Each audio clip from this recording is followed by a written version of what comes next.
Okay, this is how to remove and repair the feed gear motor and the print nozzle on your M3D Micro printer. So first you want to position the print head where you can get at it easily, and then remove the front cover. Mine's broken, so it comes off pretty easily. Now the next step, you're going to unplug the heater. It's this white connector right here. And it just pulls apart.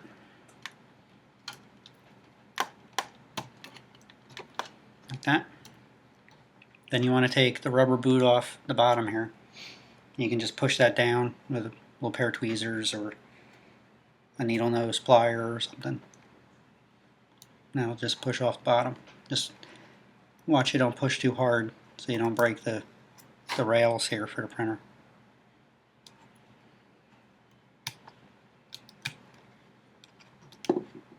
So that comes off. Then you want to unscrew the print nozzle. I'm using a 5mm socket. You can just put it up underneath.